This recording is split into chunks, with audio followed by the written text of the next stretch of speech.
आप जो है फड़ जिया कि अपनी जो लोक कला है बिन बचाने को जिम्मेदारी उठाई हो, लोगों ने अवेयर कर दिया हो, क्योंकि विलुप्त होती जा रही है। लोगों ने ध्यान ही नहीं है कि फड़काई है। हो सके आप में से भी कई लोग हैं जो नहीं समझते वाला फड़काई वे ये बारे में आज आप आज तक जाना। हम जैसे कोई भी चीज़ को शुरू करेंगे तो उसके कई सारे स्टेप्स आते हैं। तो फड़ पेंटिंग के लिए हम कपड़ा ही काम में लेते हैं, जैसे सूती कपड़ा हम कहते हैं। तो पहले तो उसको भिगोते हैं हम पानी में, फिर बाद हम चावल का और मैदा का जो मांड है, जो घोल है, वो हम उसके ऊपर लेपते हैं। और लेप करने के बाद उसको पूरा अच्छे से घिसते हैं हम, ताकि उसमें बैठ जाए। कलर चढ़ाते हैं, गरम-गरम हम लोग लगाते हैं उस पे, ठंडा भी नहीं लगाते, गरम-गरम हम उस पे लगाएँगे, अच्छा। तब जाके वो होगा।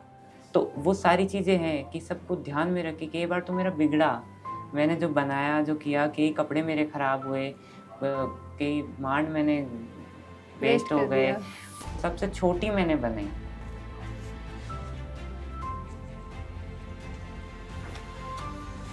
ये छोटी पेंटिंग मैंने बनाई, शायद 13-14 साल की उम्र में था। तब मैं वहाँ गया कि मैं देख के तो आऊँ कि सच में वहाँ पे फड़ है आज भी। तो मैं वहाँ गया, वहाँ जाके देखा तो एक दादी मुझे मिली। तो दादी से मैंने पूछा, दादी मैं ना बाबूजी की फड़ लेकर आया हूँ आपके लिए, एक दरबार बना के लेकर आया हूँ, आप मुझे बताओ फड़ के बारे में। तो बोली, बेटा आजकल तो ये कोई काम चलता नहीं है, हमने तो 2025 में 1219 बच्चों ने आईआईटी जेईई एडवांस्ड में सफलता हासिल कर सिर्फ सीकर ही नहीं, पूरे देश में रच दिया इतिहास। अगर आपका भी सपना है देश की टॉप आईआईटीज में पहुंचने का, तो जुड़िए मैट्रिक्स से और अपने सपनों को दीजिए उड़ान। जे आपने क्यों लाग्यो कि ई कला के बारे में जो है लोगों ने जानना चाहिए, बारे में पता होना चाहिए क्या कला काई है। देखिए, सबसे पहले तो मैंने इसके बारे में पढ़ा कि फड़ क्या है, और किताबें मैंने देखी, किताबों से पता चला। बड़े बुज़ुर्ग हैं, मेरे दादाजी हैं, वो बहुत चीज़ें उनको नॉलेज है, वो योगा वगैरह सब उन्हें नॉलेज है, तो वो मुझे बताते हैं कि ऐसे भी चीज़ हुआ करती थी, ऐसे भी चीज़ है।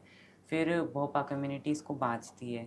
तो मैं मेरे श्री माधोपुर में जो नांगल भीम है एक जगह, मैं वहाँ गया और वहाँ पे मुझे पता चला कि भोपे वहाँ पे रहते हैं। तो सबसे पहले मैं दौड़ा-दौड़ा, जब मैं शायद 13-14 साल की उम्र में था, तब मैं वहाँ गया कि मैं देख के तो आऊँ कि वो सच में वहाँ पे फड़ है आज भी। तो मैं वहाँ गया, वहाँ जाके देखा तो एक दादी मुझे मिली। तो दादी से मैंने पूछा, दादी मैं ना बाबूजी की फड़ लेकर आया हूँ आपके लिए, एक दरबार बना के लेकर आया हूँ, आप मुझे बताओ फड़ के बारे में। तो बोली, बेटा आजकल तो ये कोई काम चलता नहीं है, हमने तो कब का छोड़ दिया, मेरे माँ-बाप किया करते थे, क्योंकि वो दादी की एज की है। अब हाँ, हाँ, उनके हाँ। मम्मी-पापा कब करते, बहुत पुरानी बहुत बात टाइम हो गई। ज़्यादा हो गया। तो उनके पूर्वज किया करते थे, लेकिन अब वो काम नहीं करते। तो फिर मैंने और उनसे बातचीत करी, तो सामने आया कि वो जो काम कर रहे हैं, कुछ तो वो बाहर चले गए, कुछ ने अपना काम बदल लिया, वो कोई दूसरा काम करने लग गए। फिर पता चला लुप्त होने का कारण तो यही है, बिल्कुल। क्योंकि ये लोग ही उसके असली वो हैं, सामने लाने का जो काम है, क्योंकि चित्रकार चित्र बना देता है और वो फिर साइड हो जाता है। और उसको सामने लाने का जो काम है वो भोंपे करते हैं, क्योंकि हमारी कला में ऐसा ही है कि चित्र बनाते हैं हम लोग, और चित्र के बाद उसको बाँचने का काम जो है वो भोपा कम्युनिटी ही करती है। तो वो सामने लाने का काम करते हैं, तो वो सामने लाने का काम तो बंद हो गया। फिर वहाँ पे मैंने फड़ खुलवाई, जो कि लगभग 150 साल पुरानी थी। पाबू जी की फड़ थी और मंदिर था पाबू जी का वहाँ पे। तो मैं जो फड़ बना के लेके गया था, पाबू जी का दरबार जो मैंने बनाया था, फिर मैंने उन्हें गिफ्ट किया कि मेरी तरफ से ये छोटी-सी भेंट आप रखिए, और मेरी आपसे रिक्वेस्ट है कि आप काम जो है ना, वो आप छोड़िए नहीं। आपके पोता या आपकी पोती या जो भी हैं, आप उसको सिखाओ ये काम। तो कुछ इम्पैक्ट हुआ उन लोगों पे? इम्पैक्ट ये हुआ कि जब उन्हें पता चला, जैसे अब न्यूज़पेपर है और ये सब चीज़ें हैं आजकल, तो हम देखते हैं, तो न्यूज़ कटिंग्स में मैंने ये चीज़ें करवाई। जैसे न्यूज़ में आई कि चीज़ें लुप्त होती जा रही हैं, हमें करना चाहिए। वो लोग तो ये सब चीज़ें जानते भी नहीं हैं। तो मुझे ये चीज़ें मुझे पता थी कि हम जब तक लोगों के सामने नहीं लाएँगे, तब तक वो भी कभी सामने नहीं आ पाएँगे। तो मैंने फिर इस तरीके से मीडिया के माध्यम से और कुछ काम करके ये लोगों को समझाने की कोशिश की कि ये चीज़ें कहाँ हम पीछे छोड़ चुके हैं इन चीज़ों को। अच्छा, मैं बहुत सारा कलाकार जो है अपनी लोक कला ने जो करता आ रहा है, बांगा पूर्वज करता आ रहा है, बांग बातचीत कर तो बारो बड़ो कारण ओ हो कि बाने जो है फाइनेंशियली कुछ सपोर्ट नहीं मिले, जी की बिल्कुल। वजह बाने ना चाहता हूँ मजबूरी के मायने अपनी जो लोक कला है बान छोड़कर दूसरों काम अपनाना पड़े। भाई लोग भी खुश नहीं है चीज़ों में, भी खुद को परंपरागत काम ही करना चाहिए। तो आपने कहीं लगे कि जो आप करियर के तौर पर देख रहा हो या जो रुचि आपकी फड़ के मायने भी में कुछ है आगे फ्यूचर? देखिए फ्यूचर तो ये है कि हम आर्ट का काम कर रहे हैं और विजुअल आर्ट है, हम्म तो हम उसमें जैसे हमारी पढ़ाई करते हैं, उच्च शिक्षा हम प्राप्त करते हैं। देखिए फड़ तो एक आपको एक काम है, काम ये है कि लोगों को बताना, क्योंकि मैं एक आर्टिस्ट हूँ, कलाकार हूँ। तो एक कलाकार अपनी खुद की शैली बना कर के काम करता है, वो एक शैली में काम करता है ताकि उसका काम जो है वो पहचाना जाए। तो मेरे लिए ये जो कला है और मेरे लिए ये जो काम है, ये प्रोफ़ेशन के साथ-साथ एक प्रोफ़ेशन भी है ही और साथ में फ्यूचर भी है। और इसमें फ्यूचर ये है कि हम जो काम कर रहे हैं, पढ़ाई कर रहे हैं, उसके थ्रू हम इस चीज़ को हम आगे लेके जाने वाले हैं। तो ये चीज़ ये है कि आप कोई ना कोई चीज़ तो आप बताओगे ही ना, हम्म कलाकार अगर कोई चीज़ बना रहा है, तो वो उस चीज़ को बताएगा, तभी तो पता चलेगी। तो यही चीज़ थी कि फ्यूचर यही है कि आप जब काम करोगे, हम्म तो आप जैसे एजुकेशन, मेरा तो एजुकेशन की तरफ है हम्म रुझान, कि एजुकेशन में अगर मैं जाऊँगा आगे और लोगों को बताऊँगा, तो ये चीज़ें अपने आप ज़िंदा रहेंगी। अच्छा, सोशल मीडिया का क्या रोल देखते हो आप? क्या सोशल मीडिया आने से कुछ आपको हेल्प हुई है लोगों तक इस चीज़ को पहुँचाने के लिए? अगर सोशल मीडिया नहीं होता तो आपको लाइक वो करना पड़ता कैंपेन डोर-डोर जाके कि लोगों को मैं समझा रहा हूँ पेंटिंग क्या, अभी आपको सिर्फ़ पोस्ट करना होता है, लोग देखते हैं, इंटरेस्ट होता है तो आगे शेयर भी हो जाती है। बिल्कुल। देखिए, सोशल मीडिया ने तो हमारी बहुत सारी चीज़ें सॉल्व भी की हैं, क्योंकि एक कोई ना कोई चीज़ तो चाहिए, कोई माध्यम चाहिए लोगों हुँ, तक पहुँचाने के लिए, क्योंकि ये चीज़ तो वैसे ही लुप्त है। तो सोशल मीडिया ने बहुत हमारी हेल्प की है कि आज एक रील डालते हैं, एक पोस्ट डालते हैं, तो उससे लोग बाग देखते हैं कि कोई चीज़, नई चीज़ हमें देखने को मिल रही है। फिर जब वही देखते हैं कि नई चीज़ है, जब उन्हें पता चलता है कि ये तो पुरानी ही चीज़ है, हुँ, तब जाके वो उस चीज़ को समझते हैं कि 800 साल पुरानी जो कला है राजस्थान की, जो हुँ। कपड़े पर हो रही है और नेचुरल कलर से हो रही है, तब जाके उन्हें पता चलता है। तो सोशल मीडिया हेल्प भी कर रहा है, लेकिन एक चीज़ मैं देख रहा हूँ आजकल, कई लोग हैं जो, उन्हें पता चलता है कि जब ऐसी कलाएँ जो लुप्त हो रही हैं, तो वो क्या करते हैं, समझते तो हैं नहीं। हुँ, क्योंकि ये कला, देखिए आज मैं आपको बताऊँ, तो मुझे भी इस कला के बारे में कोई नॉलेज नहीं है। मैं भी कुछ नहीं जानता इस कला के। मैंने अपने 5-6 साल काम किया इस कला में, 12 साल की उम्र से मैं काम कर रहा हूँ, तब भी मुझे इसके बारे में कुछ नहीं पता। थोड़ा-सा मैं जानता हूँ बस, इतना मुझे पता नहीं है।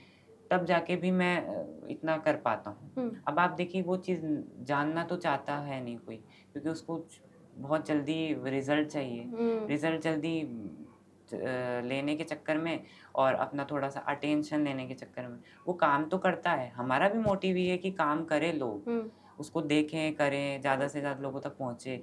पर आप उसको समझो, हुँ, उसकी बारीकियों को समझो, उसके बनावट को समझो, लाइन ड्राइंग को समझो, हुँ। कलर्स को समझो, तब जाके आप काम करो। तो वो मैं देख रहा हूँ कि कोई जो लोग हैं, वो थोड़ा-सा उसको बिगाड़ भी रहे हैं, जो कि गलत छेड़छाड़। छेड़छाड़ है। देखिए लोक कला क्यों है? लोक कला परंपरा है, और परंपरा क्यों है? परंपरा इसलिए क्योंकि वो टूटती नहीं है, उसे ही परंपरा कहते हैं। हुँ, परंपरा वही है जो चली आ रही है, तो ये भी परंपरा है, लोक परंपरा। हुँ, और लोक कला किस लिए? लोक कला एक विशेष प्रकार के लोगों द्वारा एक विशेष स्थान पे और विशेष तरीके की कला जो हम करते हैं, वही लोक कला है। लोगों की कला, लोक कला। क्योंकि पहले दरबारी कला हुआ करती थी। हुँ, राजस्थान का मिनिएचर आर्ट जो है, इसमें डिफरेंट हम शैलीगत आधार पे स्कूल्स देखते हैं। स्कूल्स यानी कि स्टाइल, उस चीज़ की स्टाइल। अब जैसे जयपुर है, ये पहले ढूंढाड़ क्षेत्र के नाम से जाना बिल्कुल। जाता था। तो ढूंढाड़ क्षेत्र में अलवर, बैराठ, जयपुर, आमेर, ये सब आया करते थे। तो वहाँ पे थोड़ा अलग तरीके का चित्र बनता हुँ, था। हुँ। और फिर हम बात करें मेवाड़, मारवाड़, वहाँ पे अलग तरीके के बनते थे। हाँ, बिल्कुल अपनी एक शैली है। शैली बनती थी, क्योंकि उस टाइम पे राजस्थान का एकीकरण तो था नहीं। हुँ, हुँ। तो पूरा राजस्थान जो था वो एक देश था, और जितने भी जो छोटे-छोटे अपने हम बात करें जो क्षेत्र रियासत थे, हाँ। वो रियासतें थी, राज्य थे, अलग-अलग थे। तो उनका ये रहता था कि हम अपनी कला को थोड़ा अलग दिखाएं, मतलब हम अपने क्षेत्र को उस कला के माध्यम से रिप्रेजेंट करने का तरीका रिप्रेजेंट था। करें। हाँ। अब बात इस पे करते हैं, आपकी जो फड़ पेंटिंग है, तो ये वाली फड़ पेंटिंग है, इसमें बेसिकली मैं थोड़ा सा समझना चाहूँगी, क्योंकि वही हमारी कला लुप्त होती जा रही है, तो इतना नॉलेज है नहीं अब, जी, तो थोड़ा बताइए आप कि क्या है इस पेंटिंग के अंदर। देखिए ये प्रकृति और संस्कृति संरक्षण के ऊपर मैंने पेंटिंग बनाई है, जिसमें मुख्य पात्र जो है मैंने श्रीनाथ जी को लिया है। आजकल आप देख रहे हैं कि पाबू जी और देवनारायण जी की जो स्टोरी है, देखिए आज हम बनाते हैं, ऐसी बात नहीं हमने छोड़ दिया, उसको मैं बनाता हूँ, समझता हूँ। लेकिन आज के टाइम पे अगर उनको हम लेकर काम कर रहे हैं, तो वो और लोगों तक नहीं पहुँच पाएगा, क्योंकि एक तो पहली फड़ का नाम थोड़ा-सा ऐसा है और लोग उसे समझते नहीं हैं। फिर हम अगर ऐसा सब्जेक्ट ले लेंगे, तो वो लोगों तक नहीं पहुँचेगा, वो लोग उसे जानने की कोशिश नहीं करेंगे। तो मैंने श्रीनाथ जी को लिया, क्योंकि आजकल श्रीनाथ जी का बहुत हम देख रहे हैं कि बहुत प्रचलन है, बहुत ज़्यादा। हम लोगों की सावरिया सेठ आस्था को, बिल्कुल। हाँ, बिल्कुल आस्था है। तो वही बात है कि आस्था के साथ-साथ हम मैसेज भी दें कि हम प्रकृति को कैसे, क्योंकि श्रीनाथ जी तो खुद गोवर्धन पर्वत उठा कर के उन्होंने बताया कि प्रकृति भी भगवान है, प्रकृति ईश्वर है। जैसे हमारा राजस्थान में आप देखो तो विश्नोई कम्युनिटी है, वो पेड़ों को किस तरीके से बचाने का काम उन्होंने किया है। उन्होंने अपना सैक्रिफ़ाइस कर दिया, लेकिन पेड़ों को बचाने के लिए उन्होंने काम किया। जैसे हम देखते हैं कि पर्टिकुलर अलग-अलग समाज के अलग-अलग पेड़ माने गए हैं कि ये हमारा पेड़ है, तो वो काटते नहीं हैं उस चीज़ को।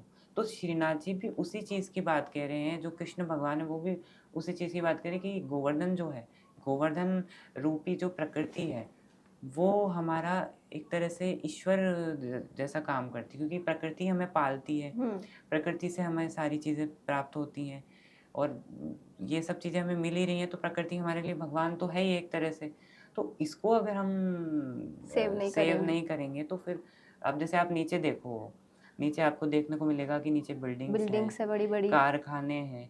अब आप पीछे का इसका पूरा सरफेस देखोगे, वातावरण देखोगे, तो बिल्कुल धूमिल और बिल्कुल जैसे ग्लोबल वार्मिंग है, तो वार्म कलर का एक आपको दिखेगा बैकग्राउंड। तो ये पूरा ग्लोबल वार्मिंग मैंने दिखाने की कोशिश की है कि ग्लोबल वार्मिंग हो गया है और गिने-चुने अब पेड़-पौधे बचे हैं, जो कि श्रीनाथ जी के आस-पास आप देख सकते हैं। तो एक आशा रूपी प्रभाव दिखाने के लिए मैंने इस चीज़ को बनाया कि पूरा वातावरण तो हमने बिना पेड़-पौधों के दिखाया, प्रदूषित कर और दिया। आस-पास का जो क्षेत्र है वो श्रीनाथ जी के, वो मैंने दिखाया कि वहाँ कुछ पेड़-पौधे भी बचे हैं, तो होप है। तो ये प्रकृति की अंतिम आशा के रूप में मैंने इसको बनाया है। एक मैसेज आप देने की कोशिश करी कि आपने जो है आपने प्रकृति ने बचाना चाहिए। बड़ा बड़ा कारखाना ठीक है, लोगों के जो है विकास की भी जरूरत है, लेकिन साथ में अगर आपने प्रकृति नष्ट कर देवा तो आपने जो है जीवन ही खतरा में आ जाए। एक चीज मैं वो जानना चाहूँ कि जिस तरीका से आप मैंने कलर यूज करया हो, जी। तो इसके पीछे भी कोई थीम है कि पर्टिकुलर एक ही कलर जो है इस्तेमाल, क्योंकि हवाई जहाज को बेसिकली कलर जो है लाल कलर या कौन करे। देखिए, लोक कला जो है वो पूरी तरीके से असली जैसे मैं आपको बताऊँ, हूबहू नहीं बनाते हैं। जो हमारा भारतीय जो कला है, उसमें कभी भी जैसे हम यूरोपीय कला को देखेंगे, तो यूरोपीय कला में हूबहू चित्र हमें देखने को मिलते हैं कि जैसा आप देख रहे हैं वैसा चित्र बनाएँगे। पर हमारा जो भारत का जो कला इतिहास रहा है, उन्होंने उस चीज़ को भौतिकवाद में नहीं बनाया। उसे या तो कोई सिग्निफ़ाई करने के लिए बनाया, या एक अध्यात्म के लिए बनाया, या साधना के लिए बनाया। तो लोक कला में भी हम वही चीज़ देखते हैं कि वो जैसा है वैसा नहीं बनता। तो इसमें कुछ नियम होते हैं कि कलर्स, जैसे 6 कलर्स हम काम में लेते हैं, वही हमारे कलर्स हैं। मेनली हम उसी से ही काम में करते हैं। अच्छा। तो जो आप ये हवाई जहाज़ की आपने बात करी, तो हवाई जहाज़ के लिए जो सबसे बेसिकली, क्योंकि रेड कलर हमारा सबसे मेन कलर है, फड़ के मायने। फर के लिए। रेड कलर हमारा जो मेवाड़, क्योंकि मेवाड़ की कला है, मेवाड़ का जो आप देखते हो, मेवाड़ का क्षेत्र वीरता का क्षेत्र है, पूरा राजस्थान वीरता के क्षेत्र के लिए जाना जाता है। तो लाल कलर की अधिकता है हमारे राजस्थान में। तो लाल कलर, और फिर हम बात करें, लाल कलर एक अच्छा जल्दी दिखने का, जैसे हम रोड पे देखते हैं, अट्रैक्टिव है। अट्रैक्टिव है कि कोहरा रहता है तो हमें दिखता नहीं, तो वो लाल कलर जल्दी से हमें देखने को मिलता है।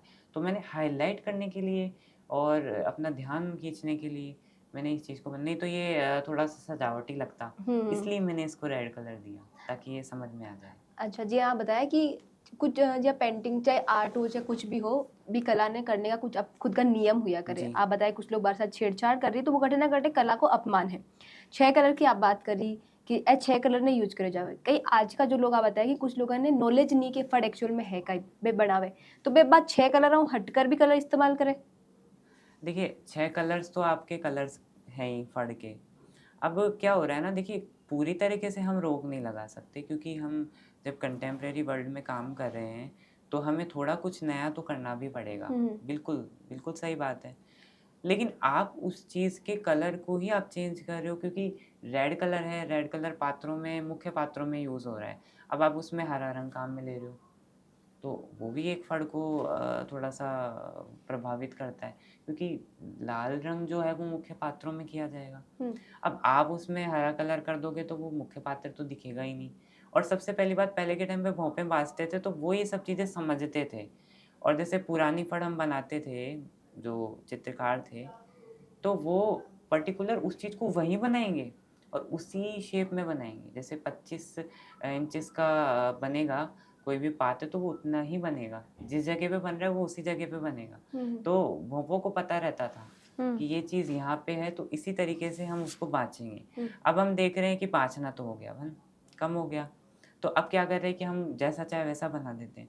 लेकिन वो उसके नियम हैं, वो उसकी थोड़ी बारीकियाँ हैं, उसका हम ध्यान रखें कि जो कलर्स हमें बताए गए हैं कि लाल रंग जो है वो मुख्य पात्रों में किया जा रहा है, तो वो मुख्य पात्रों में ही किया जाएगा। अच्छा, सब अभी तक की सब बड़ी फर्ड पेंटिंग जो है बापकुन से बनाई और सब छोटी क्योंकि आर्टिस्ट लोग जो है अलग तरीके रिकॉर्ड रखे कि भाई सब छोटिया है सब बढ़िया है। देखिए सबसे बड़ी फड़ जो है मैंने राम दरबार के रूप में बनाई, जो अभी हमारे राम जी का जो मंदिर बना है अयोध्या में, उसके ऊपर मैंने फड़ पेंटिंग को बनाया और वो सबसे बड़ी मेरी पेंटिंग थी।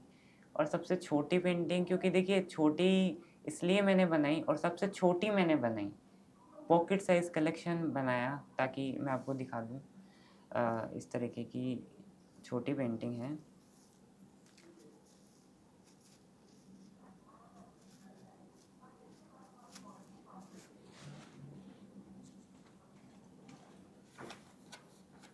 ये छोटी पेंटिंग मैंने बनाई।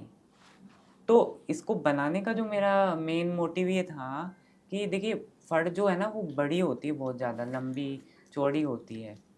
तो उसको क्या लाना ले जाना बड़ा मुश्किल है। हम उसको जब कहीं पे भी लेके जाएँगे, उसको बताएँगे तो वो थोड़ा बड़ा हो जाएगा। आज के टाइम पे हम देखें कि कोई भी चीज़ हमें जल्दी बतानी रहती है। आजकल टाइम की कमी है सबके बिल्कुल। पास। तो मैंने देखा कि कम टाइम में ये इतनी महान जो 800 साल पुरानी जो लोक कला है वो मैं कैसे आपको बता दूँ। अब जैसे अगर मुझे आपको बताना होगा और मैं मान लो आपको बड़ी सारी फड़ दिखा दूँ, तो आप ये देखोगे कि अब उसमें क्या है मतलब इतनी सारी चीज़ क्योंकि आँखें जो हैं वो इतनी जगह-जगह आपकी घूमेंगी, एक जगह रहेंगी नहीं, तो आपको समझ में भी नहीं आएगा। तो समझ में आपको आए और लाना ले जाना भी आसान हो और कम समय में मैं आपको समझा दूँ, इसके लिए मैंने छोटी फड़ बनाई। अच्छा, एक आगे की तो समझ में आ रही है, पीछे मैं देख पा रही हूँ कि कुछ और बना रखा हो तो ये भी ज़रूरी है कि बनाना ये ये? पैटर्न्स हैं फड़ के। अच्छा, देखिए आप देख पा रहे हो कि जहाँ स्वास्तिक बनाया हो पीछे की तरफ और ये क्या है? ये पैटर्न है हमारे फड़ के। अच्छा। तो देखिए ये बनाने का जो मेन मोटिव ये है कि किसी भी शुभ प्रतीक से क्योंकि शुभ काम है जो फड़ कला है वो एक लोक कला है, लोक कला साधना है, तो उसी तरीके से हम इसको करते हैं। तो करने से पहले हम इसमें स्वास्तिक जो है धार्मिक जो प्रतीक हैं उसको बना करके फिर हम इसकी शुरुआत करते हैं। और मैं आपको बताऊं कि जो हमारे बाबू जी की और देवनारायण जी की जो फड़ बनती है तो सबसे पहले कुंवारी कन्या से उस पे काम करवाया जाता है। अच्छा, हाँ सबसे पहला कुछ भी बनाओ चाहे कुंवारी कन्या बनाए। हाँ, वो सबसे पहला उस पे आपको स्वास्तिक बना के देगी और फिर वो काम शुरू होगा। कभी भी कलाकार पहला काम पहले ब्रश नहीं लगाता। अच्छा, पहले तो ब्रश नहीं। पारंपरिक जो फड़ बनेगी उसमें पहला काम जो है वो कुंवारी कन्या के द्वारा उसमें लगाया जाएगा। देखो अब आदमी आऊँ सुनने ने मिली है तो कलाकारा का जो है बहुत सारी बातों खजानो रहे अपनी बहुत सारी चीज़ें हैं जो आज का टाइम में अपन ध्यान भी रीति रिवाज जो राजस्थान जा के लिए जानो जावे अपने संस्कारों के लिए वे चीज़ देखने को मिले। एक चीज़ यह कि जो आप बताए कि सूती कपड़ों रहे तो मैं देखूँ कोई पेपर वेबांग पीछे भी कलर छप जाया करे अक्सर, जी पर एक पीछे कटे भी है जो आगे को कलर नहीं दिख पा रही, पीछे आ वजह है कि जो आप लेप बताया मांड वगैरह को बीकी वजह वो है इस तरीका को सरफेस बन पाए हुए। जी देखिए, कपड़ा होता है उसमें कई तरह के छिद्र हमें दिखते हैं, तो हमें सबसे पहले ध्यान में रखना होगा अगर पेंटिंग हमें करनी है तो उन छिद्रों को हमें बंद करना होगा। तो बंद करने के लिए जो चावल का जो मांड है वो एक प्राकृतिक गोंद की तरह चिपचिपा पदार्थ होता है, उसको जब हम लगाते हैं तो उसके छेद बंद हो जाते हैं। फिर छेद बंद हो जाएं उसके बाद उस पर एक सरफेस बनाने के लिए फिर वो मैदा का जो लेप है वो उसको लगाया जाता है, फिर वो एक सतह बन जाती है उस पर। इस वजह से आपको जो कलर्स है वो पीछे नहीं दिख रहे हैं। अच्छा, इन लोग जो है आप बताया जो वर्ड है इन कितना साल तक और कितना टाइम तक है जो खुद के पास रख सके और वो कुछ बिगड़े नहीं, क्योंकि पेपर तो है कई साल बाद में अगर आप बिन फ्रेम नहीं करवा के रखो तो वो खराब हुआ लग जाए। देखिए, फड़ कपड़े पे तो हो ही रही है और नेचुरल कलर्स के साथ हो रही है। तो नेचुरल कलर्स आप देखो, पुरानी आप गुफाओं में जाओगे या आप कोई महल देखोगे तो आपको वहाँ पे भी रंग आपको वैसे के वैसे ही मिलेंगे, मतलब उन पे कुछ फेड नहीं खराब होते। फेड नहीं हुए वो। आप अजंता की गुफा जाओगे, है ना, और आपके सारे जैसे हमारे शेखावटी की हवेलियाँ आप देखो तो वहाँ पे फ्रेस्को का काम हुआ है, भित्ति चित्र बनाए गए हैं, तो वो कितने टाइम पुराने हैं, वो फेड नहीं हुए। क्यों नहीं हुए? क्योंकि नेचुरल कलर्स का जब हम प्रयोग करते हैं और दीवार पे या किसी भी सतह पे हम जब उसे लगाते हैं तो वो एक अभिक्रिया करता है, और फिर जब वो अभिक्रिया करता है तो उसके बाद वो जो जो भी कलर है या जो भी चीज़ है वो उस पे एकदम हो जाती है, मतलब उसकी सतह को एब्जॉर्ब कर लेती है, मतलब उसका जो कलर है वो जो है उसको अपने उसमें ढाल लेती है, तो वो फेड नहीं होते। और यही बात फड़ के अंदर है, फड़ कपड़े पे हो रही है, नेचुरल कलर्स के साथ हो रही है, तो वो खराब नहीं होगी। टाइम कत्तो लागे या आ तो चलो छोटी है अब बड़ी पेंटिंग आप बताया कितना टाइम में बना दिया? देखिए, फड़ जो है वो 15 से 20 दिन और 1 महीना भी लग जाता है, किसी में 2 महीने लग जाते हैं। टाइम का तो कोई फिक्स नहीं है। और सबसे मेन बात है कि 1 महीना तो आप मान के चलो, क्योंकि बड़ी है, बारीकी का काम है और हर चीज़ देख कर के बनानी है कि ये चीज़ गलत ना हो, वो सारी चीज़ें हमें देखनी पड़ती है। अच्छा, मैं आ वाली भी देखना चाहूँगा कि एक माइन का ही बनाया हो। देखिए, ये जो फड़ मैंने बनाई है, ये जयपुर के ऊपर बनाई है कि हम जयपुर को किस तरीके से स्वच्छ हम रख सकते हैं। अच्छा। स्वच्छ जयपुर और हेरिटेज, इसमें आप देखेंगे बीच में मैंने बड़ा झरोखा बनाया है, ऊपर पचरंगा ध्वज है जो जयपुर का शाही प्रतीक शाही है, प्रतीक है। और ऊपर सूर्य है क्योंकि जयपुर जो है वो सूर्यवंशी सूर्यवंशी है। शासकों का रहा है, तो ये उसका प्रतीक है। और ये आप फिर देखोगे तो बड़ी चौपड़ छोटी चौपड़ जो हमारा परकोटा है जयपुर का, तो ये मैंने उसे काम में लिया है। और ये है जो अपना फड़ के जो पात्र हैं वो किस तरीके से जयपुर को स्वच्छ बनाने का काम कर रहे हैं, तो ये मैंने बनाने की इसमें दिखाने की कोशिश की है। मतलब मैं बहुत सारा देखा कि आपने अटे जयपुर की दीवारों पे भी पेंटिंग हो रखी है, वे आज के टाइम की है, लेकिन वो सबसे ज़्यादा अट्रैक्टिव चीज़ आ है कि जिस तरीका वो ये जो पात्र है, क्योंकि एक तो पारंपरिक वेशभूषा धारण कर रखा है, मेरे जी। बाद में एक झाड़ू हाथ में ले रखा है, तो वो काफ़ी ज़्यादा अट्रैक्ट करने वाली चीज़ है और जयपुर नगर निगम ने भी दर्शाया हो। जी जैसे कि आप देखिए कि हर फर्द जो बना रहा है एवं संदेश दे रहा है कुछ ना कुछ भी, प्रकृति ने सेव करने को दिया है, इन जयपुर ने साफ रखने दी, तो आप मैसेज लोगों तक है जो आप पहुंचा रहा हो। बिल्कुल बिल्कुल। देखिए, मैसेज भी है, जागरूकता भी है, क्योंकि जब तक जागरूकता नहीं होगी लोगों को पता नहीं चलेगा। तो जागरूकता और एक अच्छा काम कि हम प्रकृति, क्योंकि मेरा मेन जो रहता है वो प्रकृति के ऊपर रहता है, कलाकार जो होगा वो प्रकृति प्रेमी होता है, तो मैं भी उसी चीज़ से इंस्पायर हूँ कि मैं प्रकृति को किस तरीके से सेव करने की बात कह सकता हूँ। आप तो सीख ही लिया हो, आपके साथ आप देखो कि कितना युवा एक मायने इंटरेस्टिंग है, या आपके साथ में जो पढ़ाई कर रही है चीज़ की आर्ट की, बिग मायने आपके एज ग्रुप का भी लोग है या फिर सब अलग अलग एज ग्रुप का लोग है?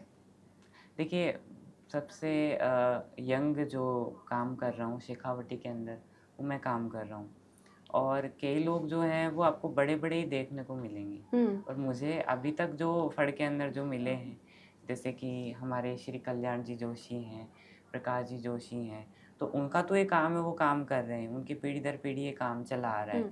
तो लेकिन अब जो नई जो पीढ़ी जेन ज़ी वो ये काम नहीं करना चाह रही है, और फिर मैंने सब्जेक्ट भी ऐसा चूज़ करा, पेंटिंग भी ऐसी चूज़ करी, तो कहीं न कहीं थोड़ा-सा उसमें वो आ जाता है कि आजकल तो हम मॉडर्न की तरफ बढ़ रहे हैं और हम्म। मैं पीछे की तरफ जा रहा हूँ। पीछे की तरफ नहीं है ये हमारी संस्कृति है, हमारा अब कल्चर है, बिल्कुल। हमारी हेरिटेज है। तो हम अपनी जड़ों को तो भूल ही नहीं सकते ना। कोई पेड़ अगर खड़ा है तो जड़ों की वजह से ही तो खड़ा है, बिना जड़ों के उसका कोई अपना अस्तित्व नहीं है, इसी वजह से। तो ये कोई पुरानी या बहुत पुरानी चीज़ हम ना माने, ये हमारी हेरिटेज है। इसे हम एक कोई थोपा नहीं जा रहा किसी चीज़ पे। और मुझे जो देख रहे हैं, मेरे जैसे जो मेरे दोस्त देख रहे हैं, मेरे भाई बहन जो देख रहे हैं, मैं उनको ये कहना चाहता हूँ कि ये इतना जो आप कॉम्प्लिकेटेड मान रहे हैं, इतना कॉम्प्लिकेटेड ये नहीं है। ये बहुत अच्छी चीज़ है। अगर आप इस ऐसी चीज़ें, और फड़ ही नहीं, आप राजस्थान की और भी कलाएँ हैं, आप उनको बिल्कुल। देख सकते हैं। और राजस्थान के की जैसे मैं आपको पिछवाई बताऊँ, नाथद्वारा की पिछवाई, पिछवाइया, जिसमें हाँ। श्रीनाथ जी बनते हैं। तो पिछवाई के बारे में तो सबको नॉलेज है। जैसे अपने अंबानी फैमिली है, वो भी पिछवाई को काफ़ी सपोर्ट कर रही है। तो मैंने ये देखा कि फड़ के अंदर भी हम थोड़ा-सा इस तरीके का काम करें, ताकि लोगों को और जानकारी मिले। क्योंकि श्रीनाथ जी अपने आप में एक बहुत ज़्यादा ट्रेंडिंग कह लो, आस्था का विषय कह लो, बहुत लोग उन्हें मानते हैं। इसलिए मैंने फड़ के अंदर ही श्रीनाथ जी बनाए, नहीं तो फड़ के अंदर श्रीनाथ जी बनते नहीं हैं, इसी वजह से। आप जो है टाइम के अकॉर्डिंग लोगों की जो रुचि है भी अकॉर्डिंग काम करने की कोशिश करिया हो, जैसे श्रीनाथ जी के तहत बाने जोड़ने की कोशिश करिया। जी। अच्छा, कदे फड़ बनाता बनाता या लगे कि अब बोरियत हो रही है, एक जगह ध्यान रखना बहुत जरूरी है, बहुत बारीकियों बनाना पड़े, तो ये चीज़ों बाहर निकलने के लिए या खुद ने रिलैक्स करने के लिए क्या करिया करो? देखिए, रिलैक्स की बात ये है कि हम जब बैठते हैं काम करने, तो पूरा हमारा दिमाग उसी में रहता है। और मुझे बड़े जो हमारे सीनियर आर्टिस्ट हैं, उनसे मुझे सीखने को मिला है कि जब तक हमारा मन शांत नहीं होता, हम्म। तब तक वो जो रेखाएँ आप बना रहे हो, वो भी सीधी नहीं आएँगी। हम्म। तो सबसे पहले आपका मन शांत होना ज़रूरी है, तब जाके आपकी जो लाइन्स हैं, रेखाएँ हैं, वो बिल्कुल सीधी आएँगी। तो हम देखते हैं कि पूरा ध्यान हमें उस पे लगाना पड़ता है। तो कई बार ऐसा होता है कि हम खो जाते हैं, हमें पता नहीं चलता, कई घंटे बीत जाते हैं, पानी भी नहीं पीते, खाना भी नहीं खाते, वो सब होता है। उसके बाद जो हमें एक तरह से शांति मिलती है, वो शांति नेक्स्ट लेवल होती है, वो किसी और चीज़ को करके हमें नहीं मिल सकती। हम्म। तो उस चीज़ के लिए फिर हम लोग संगीत भी सुनते हैं। हम्म। और मैं जो शास्त्रीय संगीत है, मैं वो बहुत ज़्यादा सुनता हूँ। और जो हमारे 90s के हैं, आज के भी ट्रेंडिंग भी मैं सुनता हूँ, लेकिन शास्त्रीय जो संगीत हैं, वो मैं सुनता हूँ, जिससे मुझे स्ट्रेस और जो थकान है, वो सब मुझे नहीं होता। अच्छा, जी हाँ, कि आप बताया कि इनर पीस होना बहुत ज़रूरी है अगर आप फल बनाने बैठ रही हो। आउटर पीस भी होना चाहिए, आसपास जो है शोर वगैरह हुए तो डिस्ट्रैक्शन हुए, बिल्कुल। तो एकदम शांत माहौल चाहिए। हाँ, बिल्कुल शांत माहौल चाहिए, क्योंकि जब तक शांत माहौल नहीं होगा तो आप उसमें कॉन्सेंट्रेट ही नहीं कर पाएंगे। कॉन्सन्ट्रेट नहीं हो पाएँगे, डेडिकेटेड नहीं हो पाएँगे। तो बिल्कुल एक पूरा वातावरण बिल्कुल शांत होना अच्छा, तो चाहिए। आप जब फट बनाने बैठे हो तो की तरीके को आपके आसपास को एरियो रहे है, आप खुद का कमरा में बनाओ हो तो की तरीका की चीज़ें रिया करे बिका आसपास। जब भी मैं बनाता हूँ फड़, तो देखिए क्या होता है ना, रात का समय जो है सब सो जाते हैं, तो मैं हम्म। रात तक काम करता रहता हूँ, कोई डिस्टर्बेंस नहीं है। और गाने चल रहे हैं, मैं गाने सुन रहा हूँ, काम कर रहा हूँ।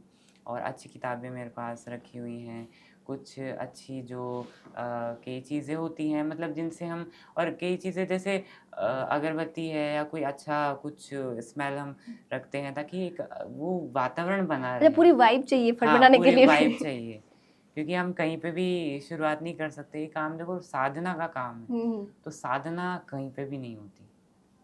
इसी अच्छा। वजह से तो हम उस चीज़ में ढल जाते हैं, उस चीज़ को वैसा बना देते हैं, ताकि हम उस काम को जब करें, तो पूरा ध्यान हमारा उसमें चला जाए। अच्छा, कुछ पेंटर हुए जो सीधा ही कलर बन उकेर दिया करे, और कुछ हुए जो पेंसिल पहले बनाया करे कच्चो चित्र। जी। एक मायने कहीं दिया करे, आप कहीं सीधा ब्रश यूज करो या फिर पेंसिल वगैरह से चला के बनाओ। देखिए, सबसे पहले तो इसके पात्र हम बनाते हैं, वो पेंसिल से बनाते हैं। रंग तो बहुत बाद में लगता हम्म। है। सबसे पहले तो हम पात्र बनाएँगे, पेंसिल से बनाएँगे। और देखिए, कोई भी कला अच्छी और बुरी की बात नहीं है। जैसे मॉडर्न है, तो मॉडर्न में सीधा हम रंग उस पे डाल देते हैं, कैनवास पे हम करते कैनवास, हैं। बिल्कुल। देखिए, वो भी किसी की जो किसी का विचार है, हम्म। वो बताना चाह रहा है, तो वो बुरा नहीं है। लेकिन हम बात जब कर रहे हैं लोक कला की, और मूल रूप से भारतीय कला की, हम्म। तो उसमें हम फिर पूरा परंपरा से चलते हैं। स्टेप नियम by step. Step by step चलते हैं। जैसे हम जैसे आरोहण करते हैं, पहाड़ चढ़ते हैं, सीढ़ियाँ चढ़ते हैं, तो वो सीढ़ियों के द्वारा ही हम उस काम को करना पसंद करते हैं। तो ये हमारी फ़िलॉसफ़ी है कि हम जो काम करेंगे, वो स्टेप बाय स्टेप हम काम करेंगे। तो आस्तिक से आज बहुत सारी बातें सीखने को मिली है, किस तरीके से इनका फड़ में इंटरेस्ट जागा। 12 साल एक बहुत खेलने कूदने की उम्र होती है, जब इनको लगा कि हमारी राजस्थान की कोई लोकला है जो इस तरीके से लोग छोड़ रहे हैं, उसको भूलते जा रहे हैं, उसको ज़िंदा रखना चाहिए। और अब ज़िंदा रखने का तरीका भी क्या निकाला है कि एक तो मैसेज कन्वे करेंगे, उसके साथ में जो मॉडर्न लोग हैं, जो आज का कल्चर है या जो आज जो चीज़ें ट्रेंड में है, उनको रिलेट करके बना रहे हैं, जिससे कि लोग उसकी तरफ अट्रैक्ट हो पाए। आप लोगों से क्या अपील करना चाहेंगे? किस तरीके से फ़र्ड को है, बाकी लोक कला को अपनी राजस्थान की उनको बचाना है तो? देखिए मेरा यूथ से ही मैं उनसे कहना चाहता हूँ, क्योंकि हम जो हैं हम बदल सकते हैं, और भारत जो है वो युवाओं का देश है, सबसे ज़्यादा युवा उसमें हैं। तो अगर हम पीछे हटेंगे अपनी ही चीज़ों से, तो वो चीज़ें फिर लुप्त तो होनी ही है आगे जाके। तो अगर हम मॉडर्न वर्ल्ड में भी हम रह रहे हैं, हम फ़ोन इस्तेमाल कर रहे हैं, हम एआई इस्तेमाल कर रहे हैं, पर हम अपने कल्चर को के साथ हम काम करें। तो मैं यही कहना चाहता हूँ कि आप जो हैं वो अपनी कलाओं के बारे में, अपनी संस्कृति के बारे में, और बेसिकली राजस्थान का जो इतिहास है, राजस्थान की जो संस्कृति, उसके बारे में आप लोग काम करें। और जैसे आप अगर पेंटिंग भी करते हैं, तो पेंटिंग में कहीं न कहीं आप वो चीज़ लाने की कोशिश करें। अगर आप डांस करते हैं, तो आप राजस्थान का कोई भी जैसे भवाई है, तो उन चीज़ों को आप काम में लें, ताकि हम अपनी संस्कृति को बढ़ावा दे सकें। कोई गा रहा है, तो वो फ़ोक सॉन्ग गाए, हुँ, हुँ। फ़ोक की तरफ भी थोड़ा-सा वो रुख करे, तो बहुत अच्छा लगेगा। क्योंकि कला जो है, वो सारी तरीके की है। गाना, हुँ, और हम जैसे ढोलक बजा रहे हैं, अब जैसे आप बात करो, फड़ के अंदर में रावण हत्था यूज़ होता है। हुँ। तो जब बाँची रावण जावे हत्था जब वाद्य यंत्र है, वो आजकल तो कौन बजाता है? कोई नहीं बजाता। तो वो चीज़ अपने आप में बहुत अच्छी मतलब आपको ऐसा नहीं लगेगा कि वो कोई बोरियत वाली चीज़ें बिल्कुल। हैं। मैं तो यो तक देखी हूँ कि आपना लोग तो आना सबने छोड़ रिया है, पर जो बाहर का विदेशी लोग आ रिया है, बे आमे बहुत इंटरेस्ट ले रिया बिल्कुल, है। बिल्कुल। क्योंकि बाने समझ में आ रही हो कि आपनो जो कल्चर है वो कतो रिच है। कतो कुछ सीखने नहीं मिल सके आपनी जो लोक चीज़ा है बस से। और अभी मैं आपको बताऊँ, हमारा राजस्थान स्कूल ऑफ आर्ट का एक ईरानी और भारतीय कला के ऊपर एक एग्ज़िबिशन हुआ था हुँ, मेरे कॉलेज में। तो वहाँ पे ईरानी आर्टिस्ट आए थे अच्छा। बाहर से। हुँ, तो उन आर्टिस्ट को जब मैंने इसके बारे में बताया, तो वो इतना उन्हें अच्छा लगा कि उन्होंने कलर्स के बारे में जाना मुझसे, पेंटिंग के बारे में जाना, तो उन्हें बहुत अच्छा लगा, और वो मुझसे सीखना भी चाहते थे। तो मैंने उन्हें कई चीज़ें उन्हें बताई, कलर्स के बारे में बताया, तो उन्होंने कहा कि हम यहाँ से कलर्स लेके जाएँगे और हम वहाँ पे बनाएँगे। अच्छा एक सवाल मारो यो भी हो क्योंकि पहली बार आपने जो पहचान दिलाई कला ने लेके, बस शेखावटी को जो ऐतिहासिक जो धरोहर है, मेरी वजह से मिली। तो शेखावटी क्योंकि आप शेखावटी से बिलॉन्ग करो, काफ़ी ज़्यादा लगाव भी है। आगे फड़ में शेखावटी की काई चीज़ें देखने ने मिल सके? देखिए हमारा भित्ति चित्र बनता है, तो मेरा ये है कि फड़ को हम म्यूरल्स के साथ भी काम में लें। दीवार पे हम बनाएँगे, हुँ, तो ज़्यादा लोगों तक पहुँचेगी, और मेरा ये है कि अगर सरकार मुझे इस चीज़ के लिए काम दे, या मैं कोई काम करूँ, तो मैं दीवारों पे ज़्यादा करना चाहूँगा, बजाय कपड़ों के। क्योंकि जब आज हम देखें कि हम जब भी ट्रैफ़िक लाइट पर रुकते हैं, तो हम इधर-उधर देखते हैं, और जब इधर-उधर देखते हैं, तो हमारे पास एक छोटा-सा टाइम होता है कि हम उस चीज़ को देख रहे हैं। अब जैसे कई सारे पेंटिंग्स बनी होती हैं, हुँ, कई सारे वॉल म्यूरल्स बने होते हैं, तो वो उसको देख के हमें पता चलता है कि ये बात प्रकृति के ऊपर है, तो हमारे दिमाग में वो चीज़ आ जाती है। हुँ, तो शेखावटी भित्ति चित्र है, भित्ति चित्र के लिए शेखावटी प्रसिद्ध है।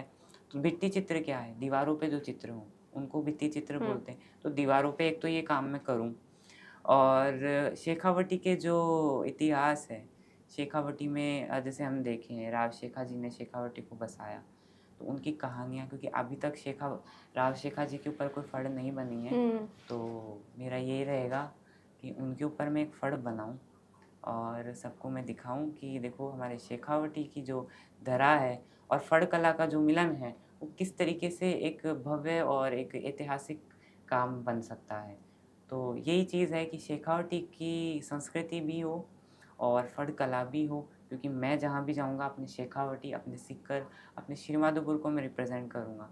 तो मेरा काम भी ये है कि मैं उस चीज़ में अपनी उस चीज़ को डालने की मैं कोशिश करूँ। आस्तिक के विचार आपने सुना कि आपने फड़ के बारे में सुन के क्या लगी बहुत सारी चीज़ें आप नई भी सुनिया हुला आज बहुत सारी चीज़ें जो बारीकियों जानी हुली मेरे बारे में आप कमेंट करके जरूर बताइए। साथ ही वीडियो ने ज़्यादा से ज़्यादा लोगों के साथ शेयर करो ताकि जो भी लोग आज तक भी अनभिज्ञ है ये चीज़ों, स्पेशली जो जेनजी जनरेशन है या यूँ पहला वाली जो है अल्फा जनरेशन है, वे लोग भी काफ़ी सारे लोग हैं जो जाने को नहीं आज चीज़ काई हुए तो बान लोगों तक पहुंचाने के लिए बाने अपनी लोक कलाओं प्रेम करवाने के लिए आप लोग जो है एक शेयर तो कर ही सको।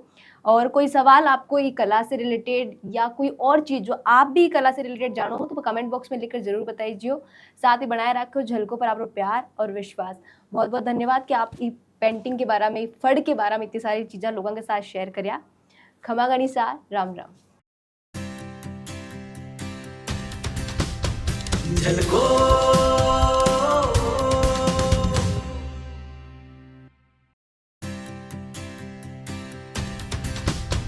झलको